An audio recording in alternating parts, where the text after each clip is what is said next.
otro día me vi la película más reciente de Superman. Man of Tomorrow está inspirada principalmente en la saga de American Alien, una de mis versiones favoritas de los orígenes del personaje. Aunque la película adapta al cómic muy vagamente, sí toma uno de los temas principales del mismo y la amplifica al extremo: el estado de Superman como inmigrante alienígena.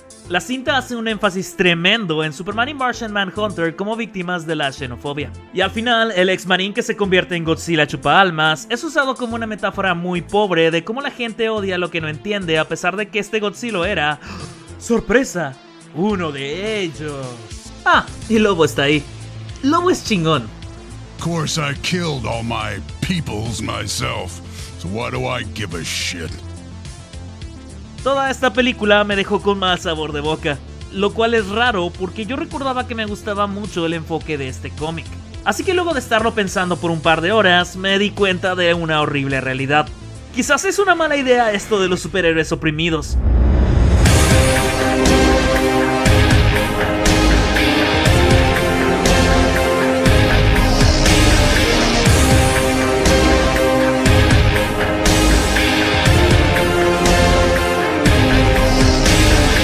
A los humanos nos encanta usar metáforas. Desde las fábulas de antaño hasta las complejas narrativas que vemos en los medios estos días, nos fascina utilizar la ficción para representar ideas de nuestro mundo real o incluso utilizarla como espejo de este. Si bien hay un sinfín de historias que podemos contar como reflejo de la realidad, las más populares son las que lidian con la opresión. No es difícil ver por qué esto es algo llamativo en la cultura popular. Es fácil empatizar con un grupo de héroes que no tienen esperanza para derrotar a un villano o una facción que tiene el control total del universo. David y Goliat, los rebeldes contra el Imperio, el Ratata de Joey contra Tuluji en nivel 100. Tenemos una prioridad por contar historias que empoderen y protejan a personajes oprimidos. Uno de los ejemplos de estas luchas más populares son las historias de superhéroes. Estos personajes con habilidades sobrehumanas y capacidades extraordinarias a menudo se utilizaban como protectores de las personas más necesitadas. Pero había un grupo de superhumanos que cambiaría esta dinámica por completo, convirtiéndolos a ellos en las víctimas más grandes de la opresión de su mundo.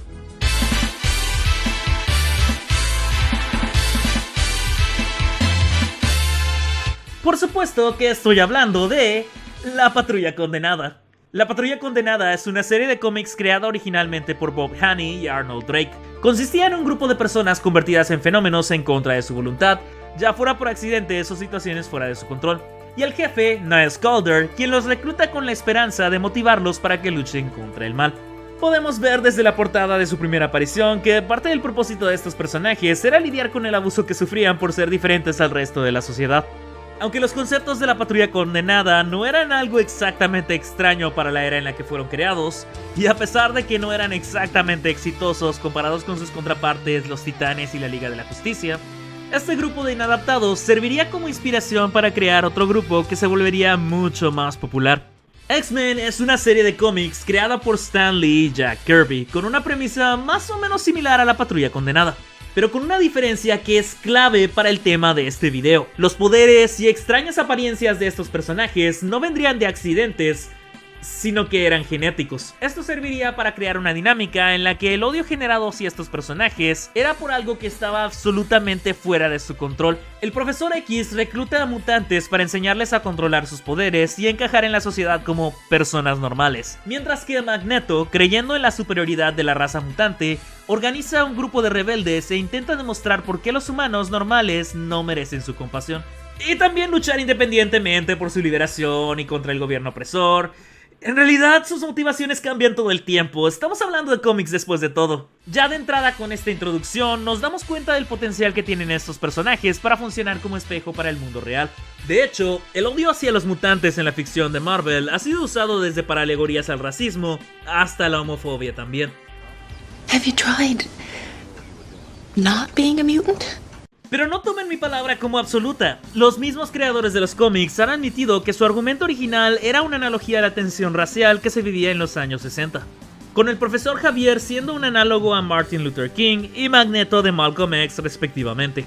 Una de las historias más recurrentes en estos cómics y sus adaptaciones es el acto de registro mutante. La idea de esta legislación es la de marcar a los mutantes como una amenaza a la sociedad o a la seguridad del público en general, usando esto como justificación para encarcelarlos, lincharlos o literalmente exiliarlos de sus comunidades. No es difícil ver los paralelos que incluso ocurren hoy día, como la brutalidad policíaca en contra de la población negra en los Estados Unidos, o la negación absoluta de humanidad o equidad hacia las personas LGBT. Hasta aquí todo suena muy genial, ¿no?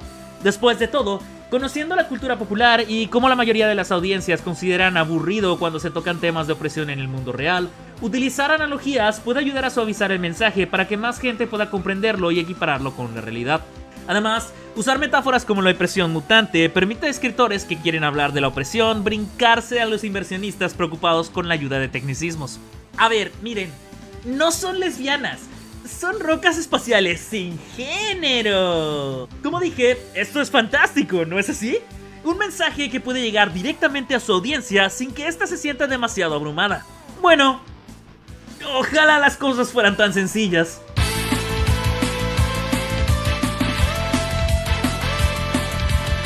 Todo esto es muy lindo, pero está el pequeñísimo inconveniente de que muchos de estos personajes pueden vaporizarte con el pensamiento. Ya veo a algunos de ustedes escribiendo ejemplos de mutantes a los que sus poderes perjudican más de lo que los benefician. Deformidades, poderes inútiles o que dañan retroactivamente a la persona abundan en estas historias. Pero tampoco nos vamos a engañar. La gran mayoría de ellos, con la excepción de arcos específicos, no son ni serán jamás los protagonistas. De por sí es difícil empatizar con personajes que pueden romperte los huesos en menos de un pestañeo. Así que si usamos al registro de mutantes como ejemplo, ¿realmente es injustificable el miedo que el gobierno y la humanidad le tienen a ellos? Verán, un argumento muy popular en los círculos nerds del fandom de superhéroes es que Magneto es el verdadero héroe de la historieta. O por lo menos una suerte de antihéroe. Después de todo, lo que él busca es una liberación y reconocimiento de los mutantes. Y sus acciones son violentas no por cuenta propia, sino por provocación de la gente que lo oprime a él y a su gente. Recordemos que Magneto también es sobreviviente del Holocausto. Su ideología en teoría se asemeja mucho a la de Malcolm X cuando se trata de luchar contra el racismo y el abuso de autoridad. Pero añadir los superhéroes a este cóctel es una maniobra extremadamente peligrosa. Déjenme explicarles por qué. Al igual que con las protestas y levantamientos que están ocurriendo hoy en día por la violencia policíaca, es fácil llamar salvajes y violentos a sus participantes.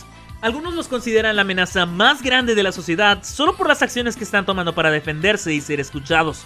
Esto no es muy diferente a cómo veía la gente acomodada a Malcolm X en su tiempo. El problema con replicar esto con los hombres X, y especialmente Magneto, es que en su universo el miedo que se le tiene a los mutantes es completamente justificado. Utilizarlos como analogía puede tener el horrible efecto de hacer que una persona absorbiendo estas historias se compre la idea de que quizás, solo quizás, este grupo de gente oprimida puede ser una amenaza si no se les controla o aplaca.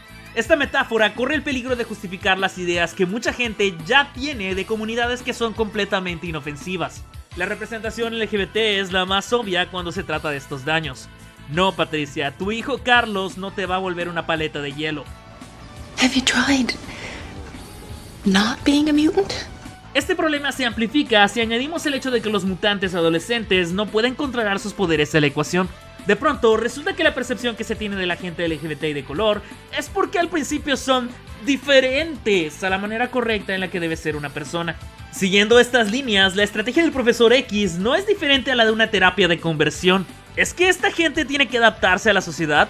¿O será que el problema radica en la sociedad misma? Oh, ya te tocará. Pero ok, supongamos que de pronto los X-Men reciben un retcon y ahora sus autores y directores, e incluso la audiencia, se niegan a utilizarlos como espejo de las clases oprimidas. Problema resuelto, ¿no? Bueno, no exactamente.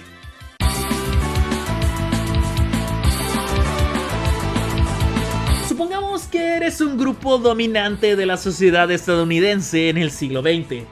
Supongamos que perteneces a una agrupación que se llama... Y supongamos que una película retrata a las personas de color como un montón de gente que se cree superior a ti mientras tú sigues pensando que eres superior a ellos. Supongamos que esta película muestra a una pobre familia de blancos asediada por estos hombres y sus simpatizantes. De pronto, tú te sientes desprotegido, amenazado por la aceptación que está teniendo esta gente. Esto es esencialmente lo que provocó que Man of Tomorrow me incomodara tanto. La gente que le teme a Superman y Martian Manhunter en esta película en realidad lo hace por justa razón. No se trata nada más de que una persona sea distinta, y el hecho de que Superman sea una buena persona es irrelevante. Es un dios que puede demoler un edificio en cuestión de segundos. Que la historia trate a Superman como una persona oprimida por la sociedad huele demasiado a supremacismo blanco.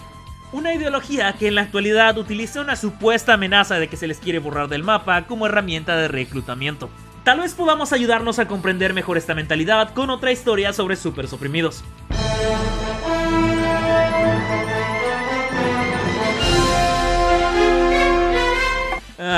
Sabía que esta película eventualmente me iba a morder en el trasero.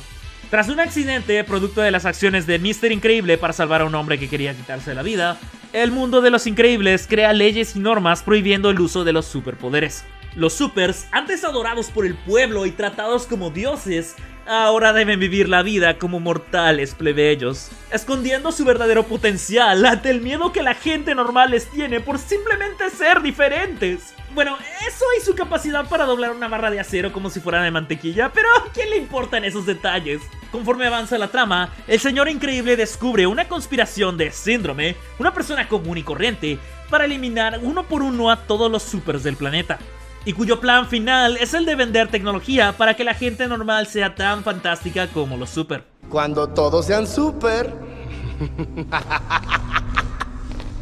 nadie va a ser. En este contexto, los super son literalmente superiores a los demás, y la discriminación y eliminación selectiva que sufren es producto de la envidia de sus enemigos. ¿Ven mejor a qué me refiero? Pero hey, Magneto no está tan mal, os oigo decir. Lo único que él quiere es un país exclusivamente para mutantes y que excluya por completo a los demás. Y que los mutantes sean la clase superior sobre el resto de la humanidad. Podemos defenderlo todo lo que queramos con respecto a cómo lucha contra la opresión que sufren los mutantes, pero al final del día, y sin ninguna ambigüedad, él los considera como seres superiores a la humanidad. En la historia de God Loves, Man Kills, Magneto nos explica el verdadero objetivo de su constante lucha. Es cierto que mi meta siempre ha sido la conquista de la Tierra, pero solo para crear un mundo donde nuestra raza, Homo Superior, pueda vivir en paz. Cuando Cíclope le reclama que lo que está proponiendo es esencialmente una dictadura, Magneto responde con sus experiencias de sufrimiento y con que planea eliminar el hambre, la pobreza, las enfermedades y la guerra. Y todo eso suena muy bonito, viejo, pero una dictadura sigue siendo una dictadura. Y de nuevo, volvemos a esta idea del Homo Superior. Si Magneto considera a los mutantes como personas superiores, ¿qué diferencia tiene esto con los supremacistas blancos? Tenemos que tomar en cuenta que esta es exactamente la propaganda que se vendía y que se sigue vendiendo sobre movimientos de liberación. Y si seguimos contando estas historias desde el foco de conquista y conquistados, jamás van a servir positivamente por más buenas intenciones que tengan sus autores. Cuando los escritores insisten en representar gente oprimida con superhéroes, hacen mucho más que crear condiciones insostenibles.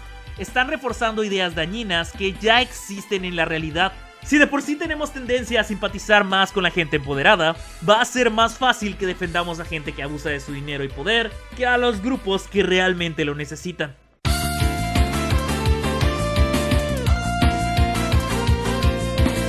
Miren, es obvio que yo no tengo la respuesta. Sin embargo, lo que sí podemos hacer es tomar ejemplos similares a los X-Men y ver cómo estos usan la existencia de sus poderes como parte de su caracterización. Comencemos con los mismísimos padres de los mutantes. Cuando Grant Morrison tomó las riendas de la Patrulla Condenada, su primera acción fue tomar estas diferencias que tienen sus personajes con la normalidad y utilizarlos como algo positivo y digno de representarse. En vez de enfocarse en la opresión que sufrían sus personajes, Morrison utiliza sus poderes como extensión y representación física de sus problemas personales. E incluso cuando le toca escribir a organizaciones que están en contra de la anormalidad de los personajes, queda claro que el verdadero problema que estas personas tienen no es por sus poderes, sino por lo diferentes que son a la gente normal. Pero cuando los cómics se adaptaron para la serie de televisión, se tomó esta idea de los poderes y cambios físicos de sus personajes como reflejos de sus batallas internas. De hecho, no me vendría mal hablar de la serie de nuevo. Por otro lado, tenemos a Umbrella Academy, una serie de cómics creada por Gerard Way e inspirada tanto en la Patrulla Condenada como en los X-Men. Pero la diferencia con estos jóvenes adultos con superpoderes, en especial en la serie de televisión, es que estos no son la causa de su opresión. Al contrario, mucha gente los admiraba, pues durante su infancia se dedicaban a combatir el crimen bajo la tutela de su padre adoptivo. En vez de ofuscar la historia con una sociedad que supuestamente no los entiende por ser más únicos, la trama se enfoca en el abuso emocional que cada uno de ellos tuvo que sufrir por parte de su padre. Su manera de actuar está informada principalmente por cómo se les trataba como niños, y eso los ha dejado completamente destrozados e incapaces de funcionar en la sociedad. No son diferentes por tener superpoderes, lo son por cómo fueron obligados a crecer. Pero ok, digamos que tienes una raza de mutantes o gente superdotada, y aún así quieres utilizarla como ejemplo de opresión en el mundo real. Vale, otra opción que tenemos sería crear una raza aparte, o miembros de la misma raza, que perjudiquen sistemáticamente a sus protagonistas. Podemos ir mucho más allá y convertirlo en un conflicto entre naciones, como lo hace Avatar. ¡Ah, mierda! Pero si ellos también hicieron la misma trama, ¡me lleva el chanfle! Lo cierto es que sí hay gente que odia a grupos que son diferentes a ellos, y a veces por un montón de razones variadas, casi ninguna de ellas justificada, pero casi nunca, de hecho nunca, vamos a ver que odien a esos grupos porque tengan habilidades excepcionales. La alegoría es algo intrínseco a la ficción, pero también es por eso que debemos tener cuidado en cómo la usamos si queremos que nos beneficie. La Tierra es la madre de todos, y todos deben tener derechos iguales en ella.